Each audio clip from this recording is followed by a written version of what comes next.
High, welcome back to the Dodo golden life channel.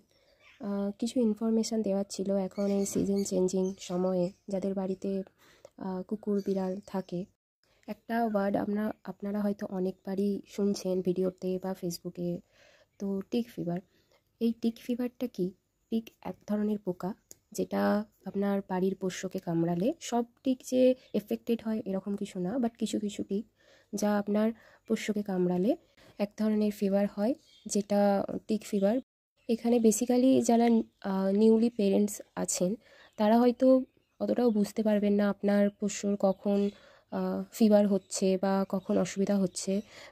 এই সময় অনেক কুকুরের যখন বমি হয়, সময় রক্ত বমিও শুরু হয়ে যায়, তারপর ডার্ক ইউরিন হয়। এই রকম প্রবলেমগুলো আমরা তখন ফেস করি। তো আমরা বুঝতে পারি না তখন কিভাবে হবে। আমার ঘরে যে আছে, আপনারা ভিডিওতে দেখেছেন ডোডো, তো তারও সেম প্রবলেম হয়। তো বেসিক্যালি তার যে বাড়ির যে ডাক্তার আসে, সে অনেক রকমভাবে হেল্প করেছে আমাদের সেই সময়। ও খাওয়া বন্ধ করে দিয়েছিল প্রায় 72 ঘন্টার মতন। 72 ঘন্টা পর সেলাইন শুরু হয়, অনেক রকম ওষুধ ইঞ্জেকশানও দেওয়া হয়।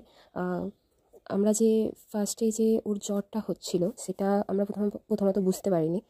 রাতের দিকে জ্বর আসছিল, সকালবেলা পুরোপুরি সুস্থ হয়ে যাচ্ছিল, কিন্তু খিদে মন্দা ভাবটা ছিল। খাচ্ছিল না, কোনো কিছুই খাচ্ছিল না, জোর করে খাওয়াতে হচ্ছিল, বা বেশিরভাগ সময়ই শুয়েছিল। তো আমরা রীতিমতো আবার ফোন করি। 2-3 জনের ডাক্তারের কথায় আমরা কিছু কিছু ওষুধ শুরু করি। বেশিরভাগ ওষুধই তা টিক ফিভারের জন্য ছিল না, বেশিরভাগ পেটের সমস্যা, ইমিউনো সিস্টেম বাড়ানোর জন্য ছিল। কিছু সমস্যা দেখতে পাই যে ওর কান হাত ক্রমশ সাদা হয়ে যাচ্ছে, যেটা হওয়ার কথা না নর্মাল জ্বর বা পেটের সমস্যা হলে। এখন অলরেডি 2 দিনের মতন সেলাইন দেওয়া হচ্ছে। যে প্রবলেমগুলো আমরা দেখছিলাম, ইয়েলো কালারের বমি হচ্ছে, তারপর ক্রমশ খাওয়ার কোনো ইচ্ছা নেই, সাদা হয়ে যাচ্ছে কান চোখের নিচ, তো আমরা সেগুলো ডাক্তারকে বলি। তো যে ডাক্তার ফার্স্টে চিকিৎসা করছিল উনি বলেন যে কিছু টেস্ট করানোর জন্য, ব্লাড লিভার যেগুলো থাকে, তো সেই টেস্টগুলো করানো হয়। তারপর টেস্টের রেজাল্ট আসলে দেখা যায় যে ওর আরবিসির তুলনায় ডব্লিউবিসির সংখ্যা বেড়ে গেছে। তো ডাক্তার জানায় ওর স্মল ব্যাসিলাস হয়েছে। তারপরেও ট্রিটমেন্ট শুরু হয়। এই জিনিসটা অনেক মানে আমরা নোটিস করেছিলাম বলে অনেক তাড়াতাড়ি ওর ট্রিটমেন্টটা শুরু হয়েছিল। এবার অনেক নিউলি পেরেন্টস আছেন যারা হয়তো অত তাড়াতাড়ি বুঝতে পারবেন না যে কি মানে আপনার পোষ্যর কী প্রবলেমটা হচ্ছে বা কী সমস্যা হচ্ছে।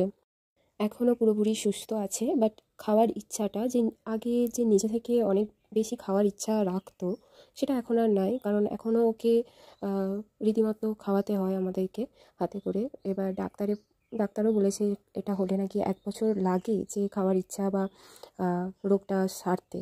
বেসিক্যালি কিছু কিছু ঘরোয়া টিপস আর কিছু ওষুধ আছে যেগুলোতে এখন অনেকটা সুস্থ হয়েছে। তো নেক্সট ভিডিওতে আমি এই টিপস আর যে ঘরোয়া যে ইনগ্রেডিয়েন্টসগুলো আমাদের কাছে থাকে, যেগুলো অনেক বেশি এফেক্ট করে যে কোনো ওষুধের থেকে, সেগুলো নিয়ে ভিডিও আনবো।